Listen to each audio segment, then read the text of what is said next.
siang semuanya. Sore ini kita akan belajar bersama tentang neoplasma sistem hematolimfoid. Ya, mungkin kalian ada yang sudah mempelajari juga ya, pernah tahu tentang limfoma di divisi lain. Pembelajaran hari ini diambil dari buku rancangan pengajaran Pendidikan Dokter Spesialis 1 Patologi Anatomi FKUI tahun 2018, yaitu dari modul patologi sistem hematolimfoid dan sumsum tulang. Nama mata kuliah atau topik pada modul ini yang kita akan bahas hari ini dari patologi hematolimfoid.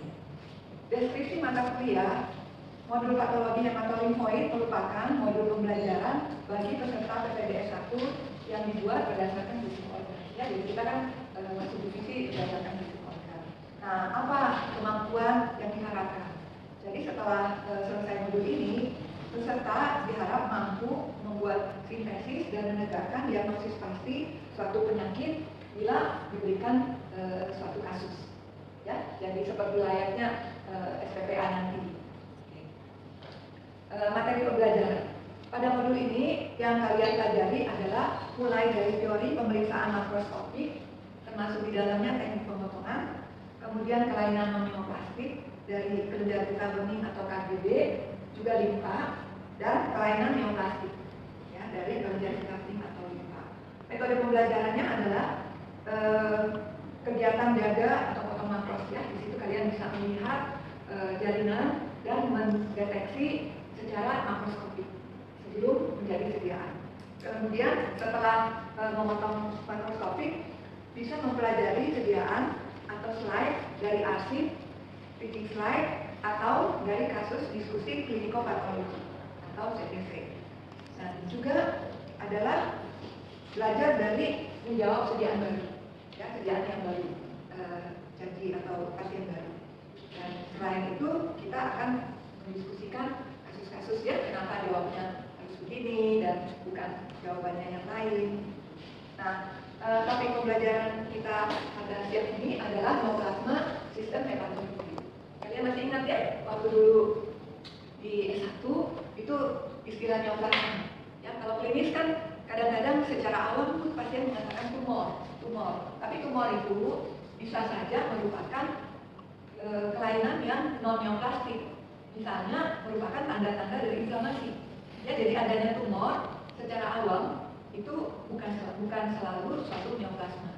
Ya, sedangkan neoplasma itu apa? Neoplasma itu berarti ada pertumbuhan jaringan baru, neo ya, dan plasma atau plasma adalah pertumbuhan, dan jaringan baru ini tidak normal dan bersifat otonom.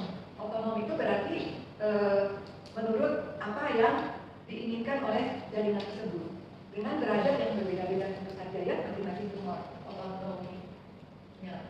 Nah, sekarang kita masuk ke neoplasma yang mengenai sistem hematolimfoid. Kita sebut sebagai limfoma. Ya, jadi limfoma ini merupakan neoplasma ganas. Tidak ada lagi limfoma benigna, walaupun kalian suka tulis limfoma malignum kan, limfoma aja sudah ganas. Ya, biasanya kalau belum ganas itu limfoproliferatif disease, limfoproliferatif disorder, ya, yang masih di WHO garis miring 1 atau uncertain malignant potensial ya. Kalau ini di WHO garis miring 3 ya. Nah, kalau menurut literatur, limfoma itu apa? Limfoma itu merupakan suatu kelompok yang heterogeneous, jadi banyak dari keganasan yang berasal dari proliferasi klonal sel B atau sel T dan sel NK. Ya, ini merupakan subset dari limfosit.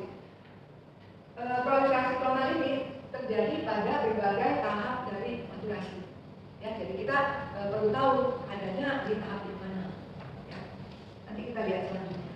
Nah, di sini karena waktunya juga sangat terbatas, kita hanya akan melihat secara prinsip dulu. Ya, prinsip dari limfoma. Pertama, sedikit tentang introduksi, klasifikasi limfoma, dan yang ini yang penting sekali adalah bagaimana kita menegakkan diagnosis limfoma, ya. Dan satu contoh kasus untuk sebagai gambaran. Limfoma sebenarnya limfoma itu cuma ada dua, ya, limfoma non-Hodgkin dan limfoma Hodgkin, ya, menurut sejarah, ya. sejarahnya kenapa? Sejarah awalnya itu karena dari Sir Thomas Hodgkin. Ya, beliau pada saat menjadi kurator di salah satu museum melihat arsip, dan di situ beliau melihat kok ada penyakit ya, waktu itu masih tahun 1800, ada penyakit di mana di dalam sel-selnya ada sel yang matanya seperti burung hantu. Ya, kok ada ya sediaan yang mirip seperti ini beberapa pasien. Jadi beliau mulai memperhatikan kok ada yang mirip. Nah, waktu itu orang belum tahu limfoma Hodgkin ya. Nah, setelah sekian waktu berjalan, akhirnya ilmuwan yang belakangan lahir ya, seperti kalian belakangan lahir dari saya, mereka mengatakan, oh, yang seperti mata burung hantu itu adalah sel Reed-Steinberg. Dari nama Reed, Dorothy Reed, sama namanya si Steinberg, dipasangkan jadi sel Reed-Steinberg. Itu merupakan ciri khas dari suatu penyakit, kita sebut penyakit Hodgkin. Dulu masih disebut Hodgkin disease, tetapi kemudian setelah kemajuan dari ilmu pengetahuan, diketahui bahwa sel Reed-Steinberg itu bersifat klonal, ya seperti yang tadi, jadi proliferasi klonal, sehingga nama penyakit Hodgkin atau Hodgkin disease tidak dipakai lagi, jangan dipakai lagi ya, menjadi limfoma Hodgkin. Ya, nah di situ awalnya kenapa limfoma itu dibagi Hodgkin dan non-Hodgkin.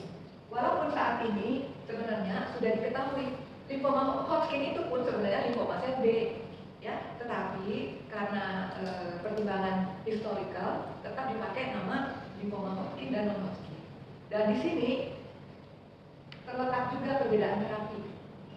Ya, nanti kita akan bahas sedikit. Jadi di sini ada terapi. Oleh karena itu sangat penting bagi kita untuk membedakan yang mana Hodgkin, yang mana non-Hodgkin. Ya, oke. Kedua adalah lokasi. Karena kita tahu sel-sel limfoid ini kan sistemik ya, ada di dalam darah dan kemudian masuk ke dalam jaringan limfoid. Jaringan limfoid itu bisa dalam bentuk kelenjar getah kuning yang banyak di leher ya, kemudian dilihat di inguinal, di dalam perut juga banyak. Nah, atau bisa juga yang ekstranodal. Maksudnya ekstranodal berarti dia adanya di misalnya di bawah dari epitel permukaan. Misalnya di bawah usus, di bawah mukosa, di situ ada jaringan limfoid. Ya, jaringan limfoid yang disebut mukosa associated lymphoid tissue. Ya, kadang-kadang di situ pun bisa menjadi limfoma. Ya. Nah, kenapa ini penting? Salah satu adalah bahwa limfoma Hodgkin ini hampir selalu munculnya di KTB. Ya, jarang sekali. Walaupun kita pernah dapat beberapa kasus, dia ada misalnya di tulang belakang atau di tulang, kadang-kadang bisa, ya, tapi sangat jarang. Jadi kita kalau lihat misalnya ekstranodal, kemungkinan limfoma Hodgkin kecil sekali, ya, di usus. Jangan mikir limfoma Hodgkin. Ya, walaupun selnya kadang-kadang multinukleated seperti Reed-Steinberg. Nah, kemudian ini juga penting, lineage B atau T dan NK. Ya, jadi saat ini kemajuan ilmu pengetahuan kita sudah sampai di sini nih. Ya, harus menentukan limfoma sel B dan sel NK. Bagaimana caranya? Nanti kita lihat. Nah, klasifikasi WHO muncul mungkin sekitar berapa? 8 tahun, gitu ya, 5-6 tahun. Makin kesini makin cepat munculnya. Zaman saya dulu masih PPDS itu buku biru, namanya kan Blue Book ya, WHO dari dulu namanya Blue Book. WHO cuma tipis saja, kecil kayak A5 atau berapa ya, dan sedikit isinya. Cuman isinya teksturannya sedikit, gambarnya yang banyak. Jadi belajar WHO itu cepat. Semalam baca dari awal sampai akhir juga habis WHO. Nah, kemudian terjadi perubahan besar di mana pada tahun 2001 itu WHO mengkorporasikan kelainan-kelainan genetik ke dalam 2001, ya. Bukunya berubah menjadi bentuknya seperti ini. Ya, jadi ada 2001, kemudian 2008 dan 2017, ya. Ini masih dibilang edisi 4, ya.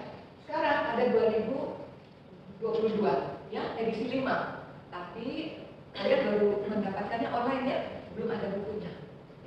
Nah, sebenarnya jumlah entitasnya juga ada perubahan. Namun, nanti kita lihat di sini. Ini yang 2017 ya. 2017 itu entitasnya tidak terlalu banyak berubah sebenarnya ke 2022. Masih, kalau kita lihat, masih pembagiannya masih sama. Jadi untuk yang limfoma ada prekursor limfoid. Prekursor itu berarti yang masih imatur ya. Di sini kita melihat ada limfoblastik. Limfoblastik dia bersama-sama leukemia atau limfoma. Jadi memang biasanya dia satu kesatuan. Ya, ada limfoma, kita katakan limfoma bila ada benjolan atau massa ya yang ditemukan di suatu lokasi kelenjar getah bening atau di luar kelenjar getah bening. Leukemia kalau neoplasma atau sel tumornya ada di sumsum tulang atau di darah tepi. Nah, ini satu entitas bisa di sumsum tulang atau darah tepi, tapi bisa juga di benjolan. Ya, kadang-kadang hanya benjolan. Kalau hanya benjolan, klinisi akan menyatakannya sebagai limfoblastik limfoma saja. Ya, kira-kira sih seperti itu. Nah, kalau kita lihat di sini, limfoma sel B yang limfoblastik memiliki keragaman genetik. Ya, jadi genetika kelainan genetiknya juga cukup banyak. Dan di sini penting untuk prognosis. Kalau misalnya dia membawa kelainan misalnya ETV6 ran X1, translokasinya, behaviornya kemungkinan akan berbeda dengan yang ada ini. Ya, jadi untuk klinisi dibutuhkan entitas yang lebih dalam untuk mengetahui prognosis dan tentu saja terkait dengan terapi yang akan diberikan. Nah, untuk yang T cuma sedikit, yaitu T limfoblastik leukemia dan early T-cell cancer limfoblastik leukemia. Jadi dia tidak ada berbagai macam kelainan genetik. Ada juga yang NK limfoblastik leukemia, tapi ini masih entitas profesional ya. Yang miring ini adalah entitas yang profesional atau masih belum established. Nah, sedangkan yang matur kita lihat ini cukup banyak ya. Di WHO yang baru juga ada sedikit penambahan sehingga akhirnya jumlahnya itu sekitar 40 lebih. Ya, dihitung bisa 47 atau 40 yang 47 yang baru di atas dari 40. Tetapi kalian nggak usah pusing. Sebenarnya yang paling penting adalah yang paling sering kita temukan di klinis. Ya, mana itu dia? Nah ini di LBCL-NOS. Kenapa? Lebih dari 60% adalah di LBCL. Ya. Sisanya bervariasi. Yang lain-lain seperti misalnya PEL ini pun kita belum pernah ketemu ya, primary effusion lymphoma, di mana sel tumornya hanya ada di dalam cairan efusi. Sehingga klinisi sering bilang, nggak ketemu tumor primer. Kok limfoma KGB-nya nggak ada yang besar? Memang nggak ada KGB yang besar karena sel tumornya ada di dalam cairan efusi. Ya, ini salah satu contoh. Dan ada juga kelainan yang lain, misalnya di sini maltoma, ya, limfoma atau yang tadi saya katakan sel-sel limfoid di bawah epitel. Biasanya limfoma ini sifatnya lebih non-agresif, ya, tidak agresif. Beda dengan yang di LBCL. Itulah sebabnya diagnosis kita penting untuk klinisi. Karena klinisi ingin tahu sebenarnya entitas yang kita diagnosis itu bersifat agresif atau tidak. Ya, yang seperti chronic lymphocytic leukemia ini atau small lymphocytic lymphoma bisa juga tidak usah diterapi kalau stadiumnya juga rendah. Dia cukup konservatif. Ya, oleh karena itu entitasnya sebenarnya dibutuhkan untuk penata laksanaannya juga. Ya. Nah, sedangkan sel limfoma matur sel T atau sel NK ini juga makin ditambah banyak ya. Tadi kan saya sudah katakan bahwa di tahun 2001 sudah ada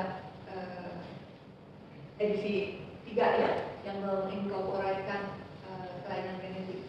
Nah, di 2008 sekitar masih 20-an entitas sel T. Yang 2005 itu sudah 30 lebih.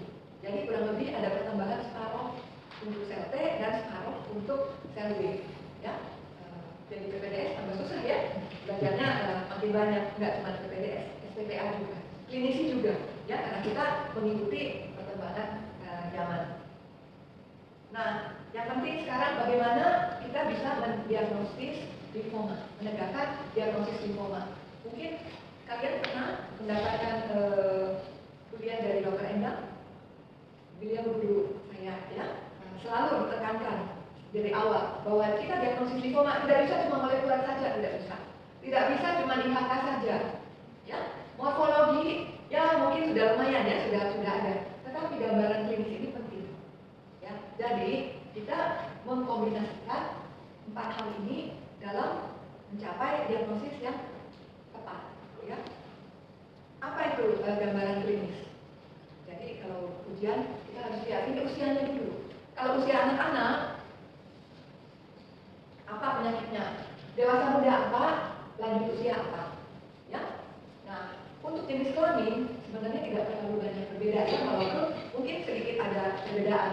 Misalnya kalau pada anak-anak limfoma limfoblastik mungkin banyak sel T pada yang laki-laki, gitu ya. Tapi yang jelas anak-anak limfoma limfoblastik merupakan kelainan yang paling banyak, ya. Limfoma dan leukemia jadi satu. Nah, kemudian limfoma Burkitt ini juga penyakit pada anak-anak, ya. Limfoma Hodgkin juga sering pada anak-anak atau usia muda. Nah, bila usianya lebih tua, misalnya 20 tahun atau 30 awal, lebih sering penyakit itu adalah yang primary mediastinal large B-cell lymphoma atau singkat PMDL. Ya. Ada juga anaplastik large cell lymphoma.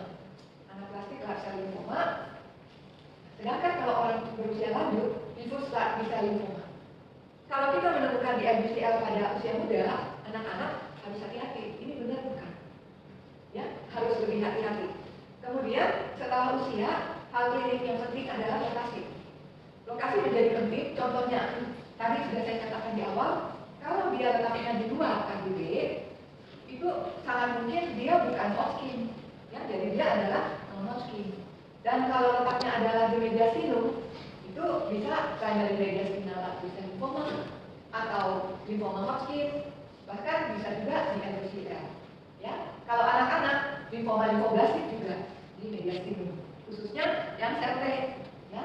Nah, kalau di mata, bengkakan di mata dan limfoma, hampir semuanya 95% itu merupakan melanoma, ya. Jadi limfoma yang berasal dari limfosit yang terkait dengan mukosa, ya, kelenjar lacrimal begitu. Demikian pula kalau misalnya di intestinal itu lebih ke metal, sel T, jadi ya, monomorfik enteropatik intestinal B-cell lymphoma. Demikian pula yang di sinonasal, di hidung atau di deronglasinus itu adalah nasal NK T-cell lymphoma. Ya, jadi mengetahui lokasi dan usia itu sangat penting. Kemudian juga apakah pasien ini imunokompromis atau tidak? Kenapa? Kalau limfoma plasmablastik biasanya ibunya pada pasien HIV, ya, atau tidak. Kalau tidak ada HIV-nya, kita harus lebih hati-hati mendiagnosisnya. Demikian pula yang tadi saya kasih contoh sebagai PEL atau primary effusion lymphoma, ya. Nah, limfoma Burkitt, di LBCL dan Hodgkin klasik ini juga bisa muncul pada pasien-pasien imunokompromis. Jadi ada 3 hal ya terkait gambaran klinis ini. Berikutnya adalah morfologi. Morfologi gampang, tinggal 2, yaitu apa? Pola pertumbuhan, diffus, nodular atau sinusoidal. Sinusoidal ini kalau lihat KBB, kalau bukan KBB kan kita nggak bisa lihat sinusoidal. Jadi secara umum diffus atau nodular. Dan ukuran sel limfoid, ya, apa itu? Ukuran intinya yang kita lihat sebagai patokan pada DLBCL, bila dia lebih 2 kali ukuran limfosit normal, kita sebut besar. Atau kalau kita tidak menemukan limfosit di situ, bila dia sama atau lebih besar dari makrofag normal yang ada di situ, itu sudah masuk ukuran inti yang besar, ya, untuk di LBCL. Sehingga di luar yang ini termasuk yang ukuran sedang atau kecil, ya, kecil setara dengan limfosit. Oke, jadi diingat ada 2 ini. Nah, pada tahun 2023 KSPHL membuat satu buku gratis untuk diagnosis limfoma. Di situ ada algoritma tentang pola pertumbuhan. Jadi kalian lihat di sini, saya lihat limfoid ya, dalam hal ini limfoma. Diffus atau nodular, ini bisa di KBB atau FK nodal, dan sinusoidal. Kalau sinusoidal, biasanya paling sering yang limfoma ini adalah ASCL. Sehingga dia mirip dengan metastasis atau anak sebar epitelial karsinoma, karena dia seperti pulau-pulau memasuki sinus, ya. Nah, kalau diffus, misalnya diffus kita lihat ukurannya juga ya, dia monomorfik atau polimorfik ya, campuran atau tidak. Nah di sini ada di LBCL large. Large ini bisa kadang-kadang bisa bercampur polimorfik dengan yang lain-lain ya. Nah di sini masuk. Kalau nodular kita bisa melihat dia ada folikular atau dia ada nodular sama pada mantle sel atau marginal zone, atau pada yang Hodgkin lymphoma juga ada nodular sklerosis kan. Nah itu pola-pola nodularnya. Jadi kurang lebih pembagiannya hanya dua kalau yang di ekstranodal, kalau di nodal seperti ini ada 3. Nah selanjutnya adalah immunofenotype. Karena zaman sekarang nggak mungkin klinisi mau mengobati lymphoma kalau dia tidak tahu IHK-nya, ya. Tapi pada keadaan tertentu di mana pasien sudah sangat gawat sehingga sudah berada di ICU misalnya, kemudian obstruksi jalan napas, dokter tidak menunggu lagi nanti IHK kan, dia akan mencoba mengurangi tumor gagalnya dan memberikan kemoterapi. Dalam hal itu diharapkan kemampuan diagnosis morfologi kalian cukup kuat ya, sehingga berdasarkan klinis dan morfologis kira-kira diagnosisnya apa. Khususnya pada anak-anak ini limfoma limfoblastik atau ini limfoma Burkitt, pengobatannya beda ya. Nah oleh karena itu morfologi tetap kita kuatkan ya. Nah immunofenotype apa yang kita lihat? Sebenarnya immunofenotype yang penting adalah membedakan sel T dan sel B ya. Kemudian kalau sel B dia CD20 positif atau tidak, itu penting. Karena di sini ada pengobatan targeted yang memakai rituximab, ya. Misalnya entitasnya sama, PMDCL, tetapi pada 2% dari PMDCL, CD20-nya negatif. Dokter tidak akan memberikan rituximab, walaupun entitasnya PMDCL juga, ya. Jadi terutama CD20 ini penting, ya. Ada juga 79 alfa dan PET5 ini merupakan marker sel B, dan untuk marker sel T, CD3 khususnya, ya. Selain dua marker utama ini, lineage, ada juga marker germinal center, CD10 BCL6, marker dari sel mantel, CD1, CD5 ini sebenarnya marker sel T, tapi dia bisa aberrant ekspresi pada mantel sel lymphoma. Dan untuk ALCL dan Hodgkin, CD30 penting, ya. Nah, bagaimana membedakan keduanya?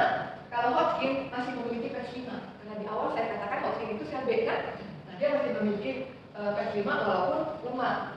Nah, ini adalah gambaran dari diferensiasi sel B. TDT ini merupakan imatur yang tadi, limfoblastik positif, ya. Nah, nanti setelah makin matur muncullah CD20. Di akhir hilang lagi CD20, ya. Di sini kenapa sel-sel plasma yang asalnya dari sel B, CD20-nya negatif, ya. Dan kita lihat CD79 alfa lebih panjang, makanya dia positif pada sel plasma, ya. Ini beberapa marker. Dan sel T, untuk yang limfoblastik sel T, TDT juga positif di sini, ya, CD10 juga. Dan CD3 positif, cukup jauh CD3 ya untuk sel T. Sekarang kita melihat yang molekuler.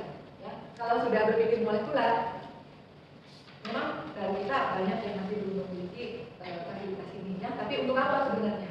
Ya, untuk apa? Tujuannya adalah untuk menentukan diagnosis, terutama kalau kita ragu-ragu. Ini sebenarnya jinak atau ganas, lymphoma atau reaktif. Nah, di situ kita perlu pemeriksaan molekuler. Atau untuk prognosis, seperti di awal yang limfoblastik, lymphoma sel B itu berdasarkan translokasi tertentu prognosisnya beda. Ya, nah, itu kita perlu tahu. Kemudian untuk memantau perjalanan penyakit, ya, misalnya setelah sekian lama ada perubahan atau tidak, bisa dilihat. Nah, apa saja? Yang paling umum pemeriksaan molekuler adalah uji klonalitas. Yang tadi itu untuk mengatakan apakah dia ganas apa reaktif, ya. Nah, sel B pada lymphoma sel B kita memeriksa imunoglobulin yang namanya gene rearrangement dari gen imunoglobulin. Tetapi pada sel T yang diperiksa karena dia tidak memiliki imunoglobulin, tidak menghasilkan imunoglobulin, yang diperiksa adalah T-cell reseptor. Ya. Nah, apa yang dipakai? Biasanya yang sudah baku di seluruh dunia menggunakan PCR metode biomed juga. Ya, belum ada lagi yang baru sepertinya. Nah, selain uji klonalitas juga translokasi kromosom. Ya, misalnya pada folikular lymphoma, translokasi 14-18 melibatkan gen imunoglobulin heavy chain dan BCL2. Demikian juga lymphoma sel mantel, Burkitt, maltoma atau ALCL masing-masing memiliki translokasi yang berbeda. Sehingga kalau secara morfologi dan IHK kita ragu-ragu. Misalnya ini lymphoma folikular atau lymphoma sel mantel, kita bisa mencoba di translokasi kromosom karena beda. Ya.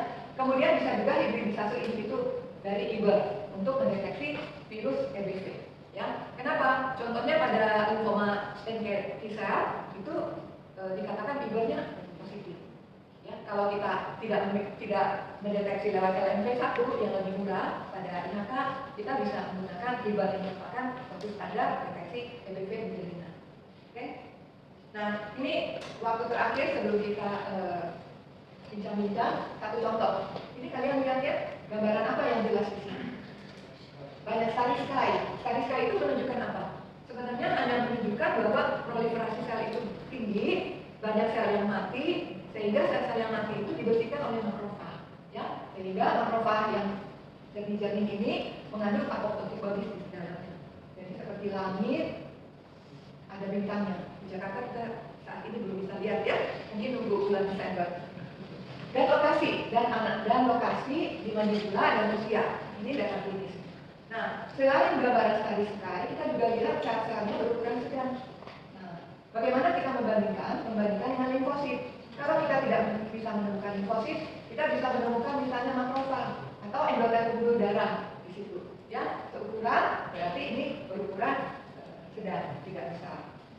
Nah, setelah klinis, morfologis, sekarang immunofenotype.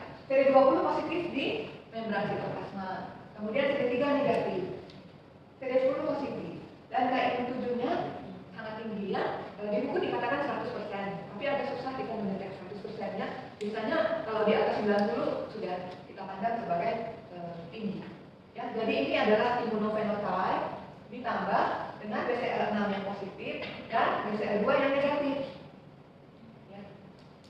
Nah, secara rangkuman, klinis usia muda penjualan manipula, morfologi gambaran Starry Sky, sel berukuran sedang, imunohistokimianya CD20, CD10, BCL6 positif, CD3, BCL2 negatif, KIM7 lebih dari 90%. Sebenarnya kita kalau sanggup kita memeriksa molekuler ada translokasi sini, ya, tetapi kita tidak memeriksa di sini karena keterbatasan yang ada. Namun dari 3 komponen ini sebenarnya sudah sangat khas. Ya. Kemudian berdasarkan ini diagnosisnya adalah limfoma non-Hodgkin sel B, yaitu limfoma Burkitt. Nah, limfoma Burkitt kenapa saya angkat sebagai contoh? Karena limfoma Burkitt ini sering muncul pada anak-anak. Kemudian ada kemiripan juga dengan limfoma limfoblastik. Dua-duanya bisa ada Starry Sky, tapi IHK-nya beda dan pengobatannya sangat berbeda. Ya, kalau kalian menemukan limfoma Burkitt, segera hubungi dokter klinis untuk menyampaikan supaya segera dilakukan terapi. Karena merupakan salah satu keganasan, tidak hanya keganasan limfoid, tetapi seluruh keganasan yang paling cepat proliferasinya. Tetapi sangat baik prognosisnya bila diobati dengan tuntas. Ya, oleh karena itu terletak pada kalian juga bagaimana melakukan diagnosis secara cepat, tepat, sehingga dokter klinis bisa melakukan terapi yang baik. Kira-kira seperti itu sampaian hari ini. Silakan, masih ada waktu untuk kita tanya jawab. Siapa yang mau bertanya? Yang sudah masuk di TV atau yang belum? Ya, Dr. Grace, yang kan suaranya. Izin terima kasih atas presentasinya. Saya ingin bertanya, Dok, untuk kasus atau sejarah seperti apa yang boleh kita bilang kesimpulan itu residu proliferatif seperti itu? Oh iya, pertanyaan yang bagus ya. Jadi residu proliferatif biasanya akhir-akhir ini sangat mudah ya dibuat. Kalau kita tidak yakin bahwa ini suatu ganas, ya, residu proliferatif hanya menyatakan bahwa terjadi proliferasi dari sel-sel limfoid. Ya, jadi kalau kita melihat proliferasi sel-sel limfoid, entah ukurannya, entah jumlahnya, jumlahnya, memang boleh kita katakan seperti limfoproliferasi. Tapi hendaknya kita sudah singkirkan semua yang reaktif. Ya, ini kan lesi neoplastik kan, ada lesi juga yang non neoplastik. Sedapat mungkin kita menyingkirkan lesi-lesi non neoplastik dulu seperti misalnya plasma atau misalnya kimura, kuci, yang lain-lain kita singkirkan dulu, baru kita bilang lesi limfoproliferasi. Namun kalau memang belum bisa menyingkirkan, masih tetap mencurigakan ke arah proliferasi keganasan, ya nggak apa-apa, lesi limfoproliferatif sebaiknya kita lakukan pemeriksaan seperti ini. Ya, tapi kalian harus bisa menyingkirkan dulu yang non-neoplastik. Ya, Jelas? Siapa yang mau bertanya lagi? Ya, gimana? Makasih dok untuk kesempatannya bertanya. Jadi mau nanya, tadi kan dibilang diagnosisnya berdasarkan klinis, morfologi, IHK. Kalau misalnya ada center-center yang nggak ada IHK-nya, itu sejauh mana dok kita bisa diagnosis untuk limfoma ini? Iya, memang salah satu kendala adalah kalau kita tidak memiliki fasilitas imunohistokimia. Karena tadi kan saya katakan diagnosis limfoma harus sampai imunofenotype paling tidak. Nah, oleh karena itu saat ini pemerintah berusaha keras membentuk lab-lab yang memiliki paling tidak panel dasar. Ya, panel dasar CD20, CD3, Ki67, kemudian PDT, CD30 sama Cyclin-D1 untuk mantle cell. Ya, jadi panel dasar supaya bisa untuk diagnosis paling tidak yang banyak ditemukan di LBCL atau limfoblastik tadi kan bisa. Nah, kalau tidak ada IHK seperti yang tadi saya katakan, hanya berlaku untuk pasien yang gawat. Seperti kemarin hari Minggu pun ada teman sejawat yang menghubungi karena pasien masuk ICU. Ya, pasien anak masa di mediastinum masuk ICU, obstruksi jalan nafas susah, klinis mau segera terapi. Nah, dalam keadaan seperti itu kita gunakan dua modalitas utama, klinis dan morfologi. Klinis anak-anak, laki-laki, usia 5 tahun, lokasi mediastinum. Lokasi mediastinum apa? Tadi kan sudah, kalau nggak limfoblastik bisa PNBL kalau usianya tua. Nah, usia lebih muda. Kalau anak-anak, PNBL kemungkinan sangat kecil. Lebih sering adalah limfoblastik atau Hodgkin. Ya, 5 tahun pun cukup muda. Nah, jadi kita sempitkan dulu morfologinya. Kemudian kita lihat morfologinya. Morfologi, kalian sudah tahu Hodgkin-Guillain-Barré kan? Nah, limfoblastik, sel-sel limfoblast, difus dan seluler, ukuran selnya adalah sedang dan mirip dengan limfosit, tapi dia tidak matur. Jadi kromatinnya halus, ada nukleolar dan tersebar difus. Kita bisa menemukan kalau sediaannya bagus, dia bisa ada lembaran single file. Ya, kemudian selain single file, kadang-kadang bisa ada pembuluh darah yang bertambah kalau ada anak kecil, laki-laki. Kemudian bisa juga ada taliskai juga bisa ada pada yang limfoblastik. Nah, sebenarnya membedakan limfoblastik sama limfoma Hodgkin gampang ya, beda gambarannya. Ya. Nah, sehingga saya bilang ini lebih satu limfoblastik. Nggak usah nunggu IHK. Kenapa? Kalau limfoblastik pengobatannya beda dengan limfoma Hodgkin.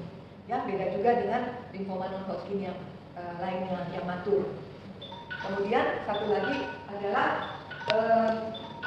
limfoblastik sekitar 10% TDT-nya negatif. Jadi kalau pasien sudah dalam keadaan gawat, tidak usah lagi tunggu IHK, boleh diobati berdasarkan gambaran klinis dan morfologis. Tapi kalau pasiennya masih bisa menunggu, IHK akan tetap kita kerjakan. Ya, kira-kira seperti itu. Terima kasih. Ada lagi? Kalau sudah tidak ada, mungkin pesan saya, limfoma kan banyak sekali. Ya, kita sebenarnya secara entitas banyak sekali, WHO berkembang terus.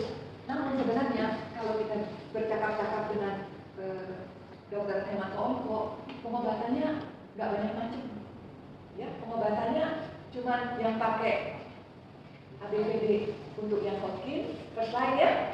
Kemudian yang pakai umumnya yang pakai R-CHOP untuk yang limfoma non-Hodgkin yang pada umumnya atau matur, dan pakai CHOP atau teman-teman yang lain untuk yang limfoma cell-free. Jadi kombinasinya sih tidak terlalu banyak. Namun di situ ada komponen prognosis. Kapan dia mulai terapi, kapan di watchful waiting, itu juga bisa dibantu kepada entitasnya. Ya, oleh karena itu kalian pelajari. Gak banyak kok, cuma nggak sampai 100. Seminggu 1, 2 tahun habis. Ya, oke. Mungkin itu saja.